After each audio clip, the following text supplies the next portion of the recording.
제 거는 2022년 5월 17일에 납차를 받았습니다.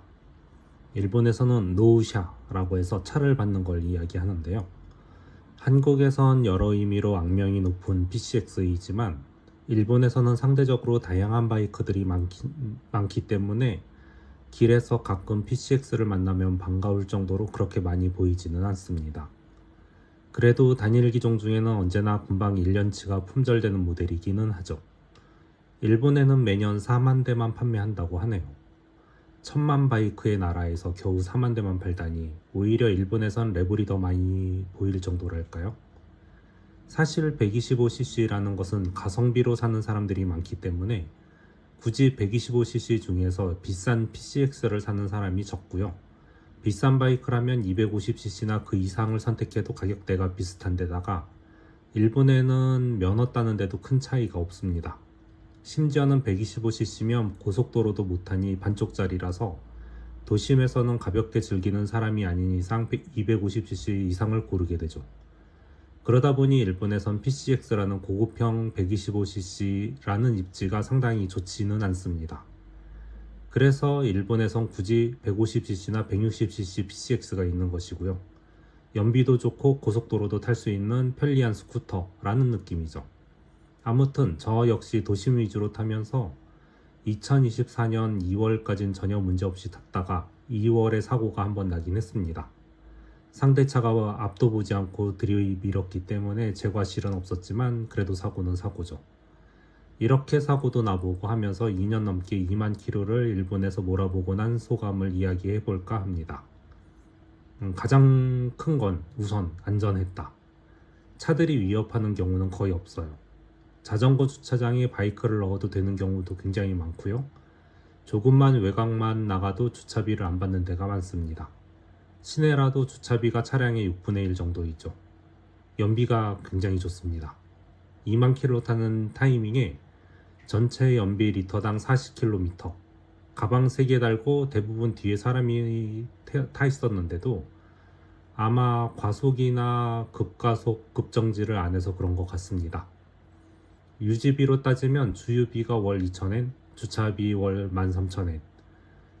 이 주차비는 차고형 주차라서 짐도 싣고 해서 비싼 거고요. 노지는 월 3,500엔짜리가 있긴 합니다. 쇼핑몰 같은 데에 차들은 줄 서 있어도 바이크 주차장은 줄이 없어서 금방 들어간다는 장점도 있죠. 바이크 전용 주차장이 충분히 많은 것 같긴 한데 아직도 모자란 느낌은 들긴 합니다. 그리고 종합보험료가 굉장히 저렴하고요.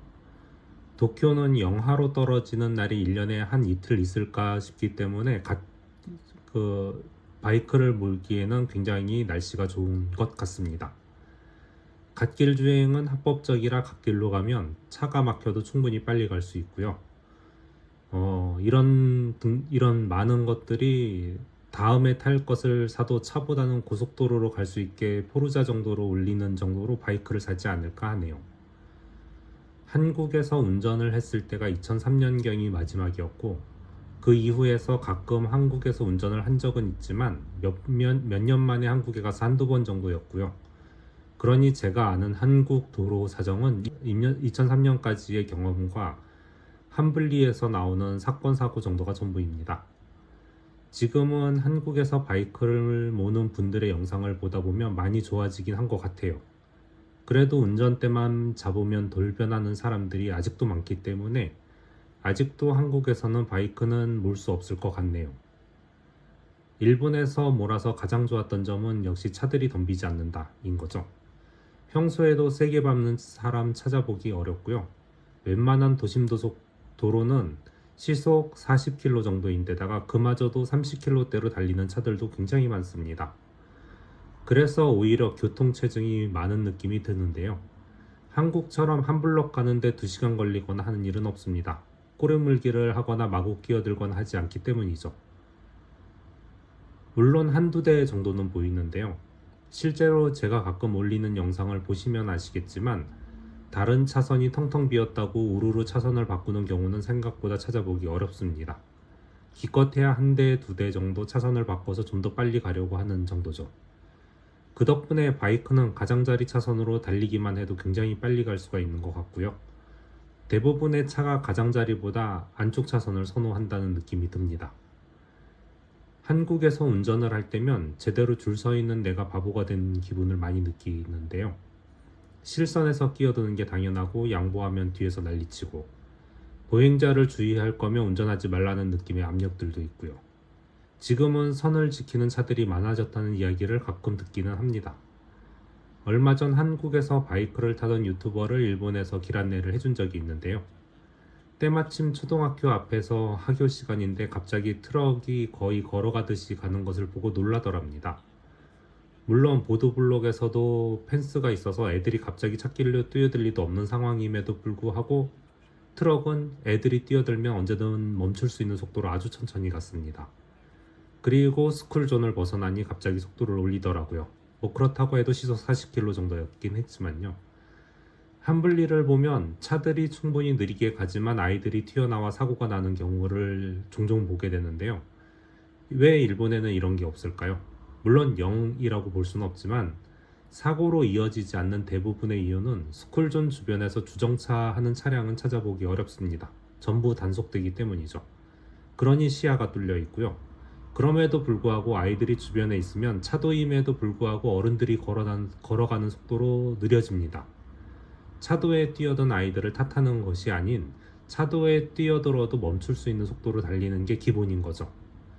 그래서 오히려 저 같은 경우는 한분리를 보면서 스쿨존 사고를 보면 왜 사고가 났는지 의문이 드는 경우입니다. 일본에서 면허증을 받고 교육을 받을 때는 스쿨존뿐만 아니라 주변에 아이들이 있으면 언제 어떻게 튀어나올지 모르니 돌발 상황이 언제든 멈출 수 있게 운전하라고 배웁니다. 그리고 거의 대부분의 운전자는 그걸 지키고요. 그게 당연시되어 있는데 그걸 보고 놀라는 한국 사람들을 보고 제가 오히려 신기하게 봤죠.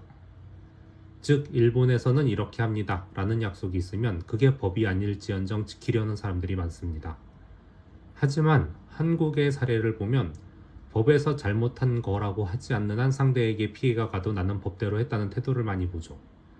심지어는 화를 못 참고 법을 어기거나 자신의 이득을 위해서 법을 어기는 게 당연시하거나 예전에 말했었던 ISO 27001 컴플라이언스에 대한 한국과 일본의 차이에서도 이야기한 것처럼 법대로 해 하면서 싸움을 거는 한국인과 법보다 자신의 행동이 남에게 피해가 가는 것인지를 먼저 생각하는 일본인의 차이가 느껴지는 부분이었습니다. 사실 한국 사람들의 이 부분만 선진화가 되었다면 한국은 세계에서 가장 좋은 나라가 되었을 거라고 생각을 합니다. 전 세계에서 가장 똑똑하고 노력하는 사람들이 법보다 상대를 배려하는 마음을 먼저 가지게 되면 유토피아 그 자체죠. 아마 바이크 사고도 적어서 바이크의 보험료도 비싸지 않았을 거고요. 바이크가 위험하다는 생각을 하지 않게 될 거죠. 킥보드가 아무 데서나 버려져 있지 않을 거고요. 킥보드에 두세 사람이 타거나 누구를 치거나 하지도 않았겠죠. 기업에서도 제품을 만들 때 하자로 인한 사고로 고민을 할 테니 급발진 사고도 없을 뿐더러 만약 있더라도 유족들이 힘들지 않게 해줬겠죠. 화가 많아서 총이나 흉기를 들고 협박하는 사람들도 없었을 테고요. 전세 사기나 폰지 사기, 전화 사기도 없었겠죠. 이 모두가 나 하나의 이득과 편의를 위해 남은 어떻게 되어도 상관없다는 인식이 한국을 이렇게 만든 거니까요. 제가 사건만장이나 한분리를 주로 보다 보니 대다수가 이렇게 하지 않았음에도 불구하고 한국에서 점점 살기 싫어지는 느낌이 드네요. 물론 점점 살기 좋아지는지는 모르겠지만 게다가 윤모시기 때문에 언젠가는 시민의식도 좋아져서 사람들이 마음의 풍요를 얻지 않을까요? 그러기를 간절히 바라봅니다.